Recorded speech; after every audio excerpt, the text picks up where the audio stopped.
أعوذ بالله من الشيطان الرجيم بسم الله الرحمن الرحيم السلام عليكم ورحمة الله وبركاته الحمد لله رب العالمين. Peace and happy to be here. There's so much history. When I really enjoy listening. I'm 50. I'll be 52 in November. Y'all might hear me? Okay. Yeah. But I still, the history is such a rich history, and it's unlike anything. You know, America and American culture always have been about theater. You know, yes.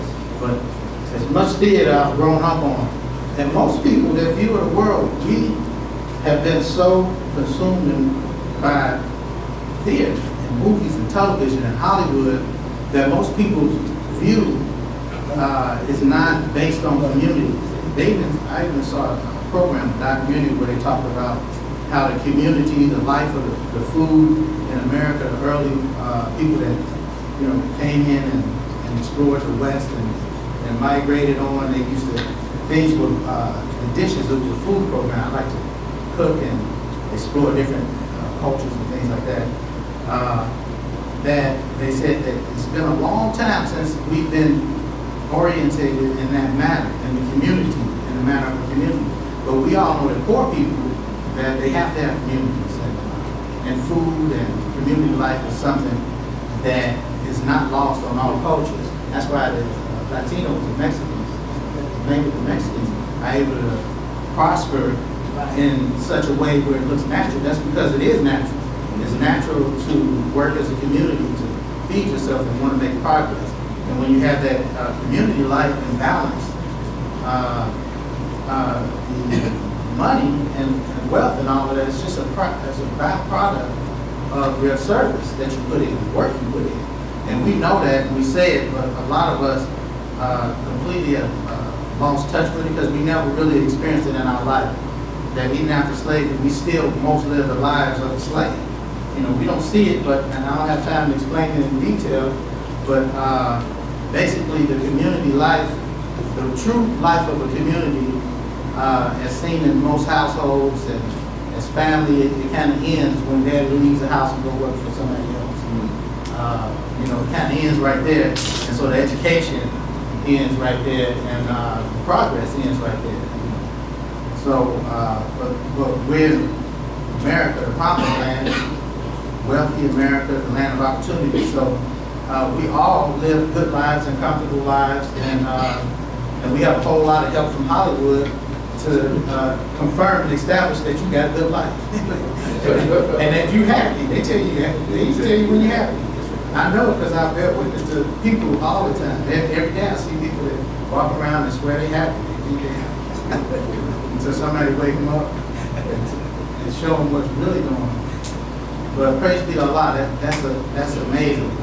What I hear from Imam Alfred, that's better than any Hollywood. And it's true. And we sometimes laugh and maybe think, because it sounds so extreme that maybe he's cracking a joke or exaggerating. The brother, I know him, he don't exaggerate. He's not the person to exaggerate. And what we need to do as a community, he brought this concern to my heart, is that we need to listen and see through all the smoke and the clouds and the deception. Shaitan, Allah says in the Quran, that's not a joke, but an exaggeration when Allah says that Shaitan colored the world. So that the archangel wouldn't see the world that Allah had created. You living in that right now. That's what you see. What you see ain't the reality. The reality, you have to open your eyes up and look around in order to see what's really going on.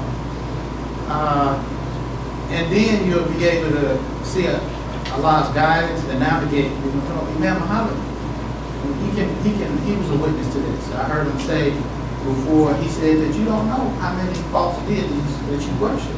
He said most of you don't have a clue.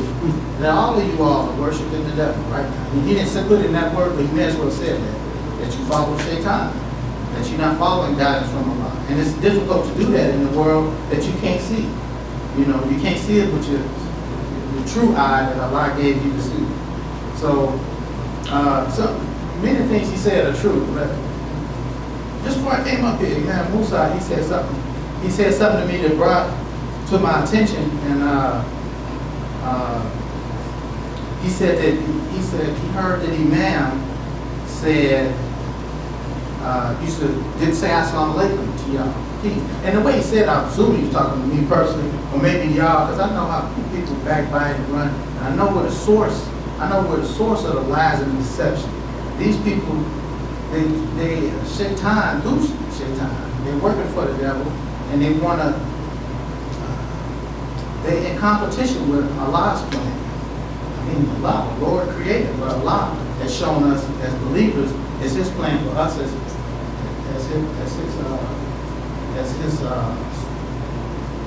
his rightful property. You know, we're the slave of Allah. We're His property, and everything for us, He has in store for us, and life for us is going to be tested. You know, so this Shaitan, he's the one that openly wants to test. But that's not just on paper, that's not just scripture. These are real people that have this mentality, that they want to test. We see Allah appear to be helping these people, favoring them, and they were less than animals. You know, they had farm animals that get more respect than most of us. For hundreds of years.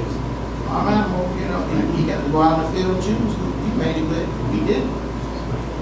Most of us never saw our dad, never really knew our mother. And you don't know a mother if she's living in fear. You know fear. Yeah.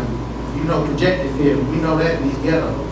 A lot of these mothers raise these sons, and you wonder, well, how do they get to be so violent?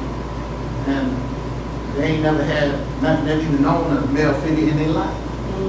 That's fear. That's what fear teaches you. It teaches you to be violent. That's a whole nother subject also. But yeah, Imam, he said that your dad didn't used to say peace. And I thought about it, I said, well, he must not know my age.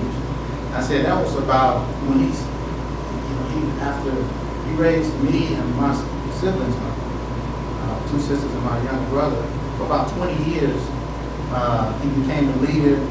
I was born, I had been around, we lived on 67 and Blackstone, where the game started over there, Blackstone Rangers, and my brother was telling me about how Jeff Ford was back then. I said, yeah, I've heard stories about Jeff Ford. Started that game and they offered protection. My mother always talks about how she gave him Kool-Aid. On the back porch, and it was hot, and they made sure her daughter, my sister, got to school safe. And other little things. So we lived there. I was born there at the Chicago Hospital. I can't think of the name of it, but right not far from me, walking distance where I was born. And for why Imam Muhammad, while my dad was in his community, he was out of the community. I don't remember none of that. All I remember is when he was brought back, and I remember it's very vivid because, and the only reason I think that maybe I didn't remember that because maybe that was a dark time for us. It was a time that my mother was struggling, she was babysitting, my father didn't have no job, he was going door to door, scrubbing carpets with a scrub brush and a bucket, and washing windows, and doing what he could to put food on the table. And but I remember when we walked in that house on 87th Stony Island, you know, small middle class house, 3 bedrooms, 2 baths, and in the Hill area. We call it the valley because the hill was a hill. Hill is a hill.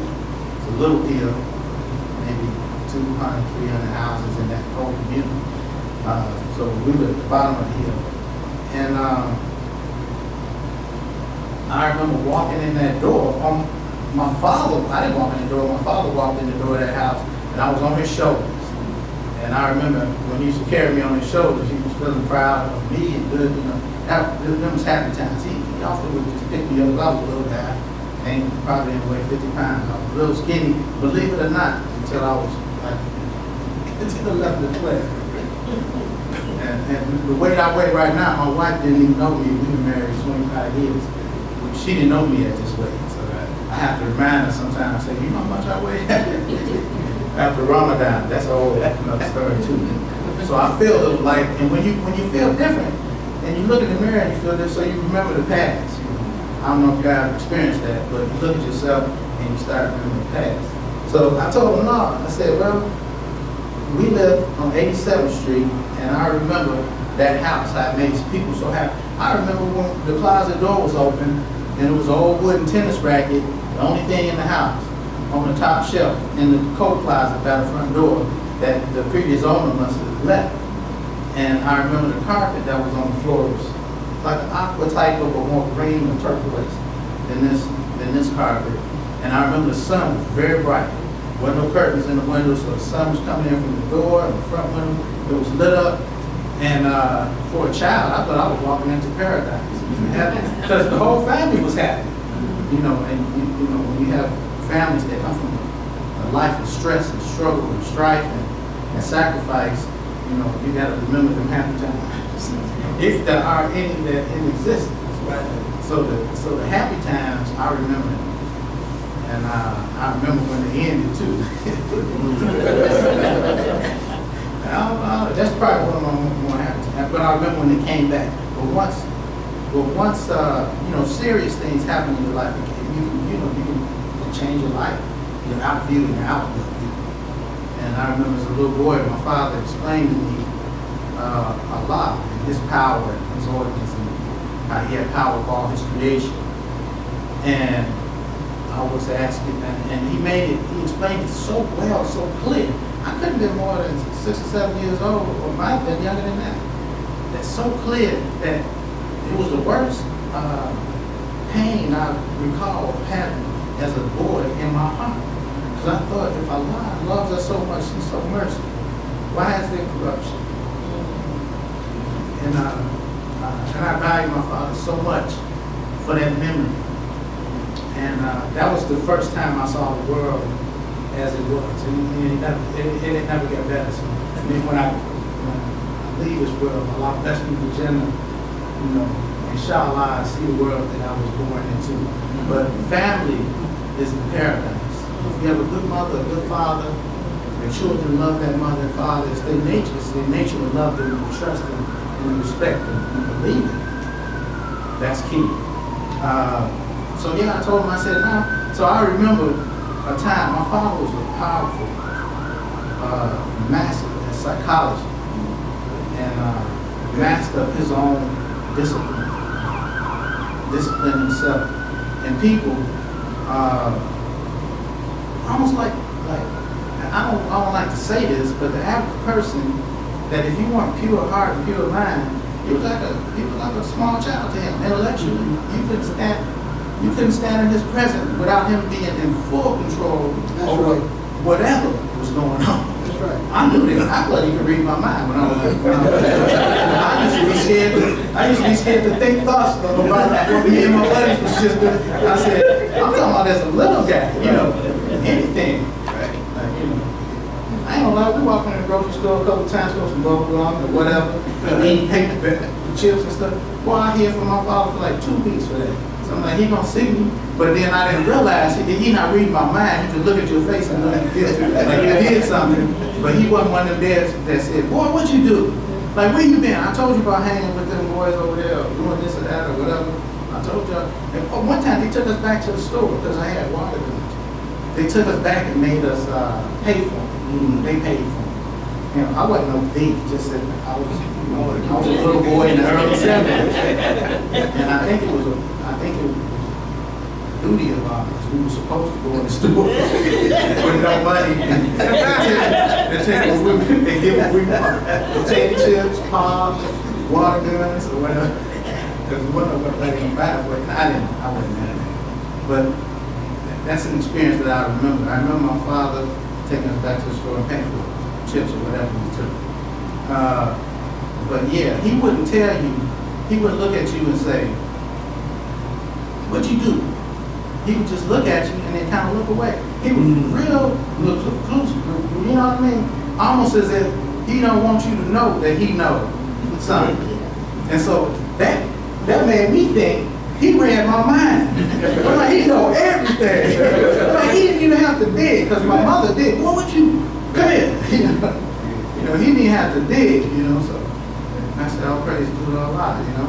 So he had that whole group of the money people. He was bringing back the idea that his father had left us with, Elijah Muhammad, with all of the development, you know, buying properties, and I think when Elijah Muhammad passed, we were buying a hospital, man. You know, that's what I grew up into. I witnessed firsthand. I walked in Guarantee Bank with my father and watched him walk in, like, you know, and it was obvious he was the owner. It was his bank.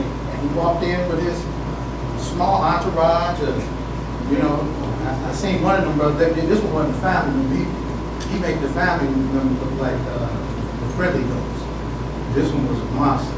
They had big shiny, nickel plated 357 on his hip that way. We used to call him Scarface. But I told people, I even when I used to come up, I said, y'all don't know no gangsters on buzz. I know people that make them gangsters, you know, wear their pants. I mean, I've seen them. I mean, I'm not lying. Y'all know it too. Y'all have seen some of them people. And then Elijah Muhammad protected him, his daughter. And they were with us. I experienced stuff. There's so many things coming forward. But he had that good food. Because he had me for a second. I was like, Daddy. And, you know, I can't tell the whole sides of the story, but the whole sides of the story is real. But I used to say, you know, Daddy, what is going on? That ain't him. You know your dad, that wasn't his personality. But he had them all food, or he had them all lying because they liked what was going on. But he had them completely food. And I realized his mission, he had to continue to do what he was doing. So I realized why he kept on the course he did, but he's one of them type of people that he stands for justice. And if something ain't right, he not one of them people that forgive and forget, you know. He feel that it's his obligation to correct it. And if he ain't got time, give him 50, 100 years, give him 200 years. He gonna come back to that problem and deal with it. So he would bite his tongue and let things slap. But what he was saying, that's why he told us, that's what we call our convention, Muslim convention, because he said, y'all ain't Muslim, y'all not Islamic, ain't nothing Islamic about our society. Y'all not living, because to follow the Prophet, Muhammad the Prophet, we have to be a community first. That's why I chose this topic that Imam Muhammad said. Now if your leader tell you the highest purpose for human life and existence, he didn't just say for your life. We know we're born all servants of Allah. Everything in creation was created to serve Allah. But existence, I mean, that's like in home, that's a little bit deeper. It is community life. So what he was telling us is that you don't have no community life. Now, maybe we're oppressed and being denied the forces in society in America. That's why he took us to Elijahville. Right. He said, I want to do what the prophet did. I want the community that the prophet directed us to have. And that should be in our hearts and minds. We shouldn't give up and say that, hey, we can't never have that. That's right. Yeah, we can have it, but we got to do it by the right means, and we have to be steadfast, and Allah may give it to us overnight. Yeah, because, you know, in America, what you need is money. And we don't know what Allah has planned for us. Circumstances may change for us overnight. We have all the money we need to buy land. We might clean, sweep, and bury all these buildings right here and have a new community rise up right here on this land. That's legal. You can do that. You just gotta have money to do it. You can change the whole look of the landscape if you want. You know, we don't like the way it looks, we can change it, but you gotta have money. So, and that's just me with my limited resources, saying how I see it can be done. But the life of a Muslim is a free life, free to worship his Lord and to live the life that Allah has intended for us. So freedom is number one for us. And as a people, we've been taught to accept less than that.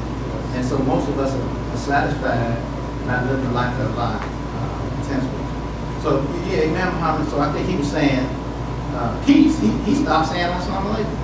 And because I know the devils, you know, when you're busy and you're distracted, that's when the devil always comes with a stick. Like, he didn't even know that was me. I just poked him in the side of that stick. That was me again. I poked him again. Watch him. He ain't gonna say nothing. Then now I'm showing my face. I said, look you, girl. Oh, brother, I love you. See, he gave me a kiss. I just poked him 3 times in the side with that stick. Then he hugged and kissed me. He's a human being.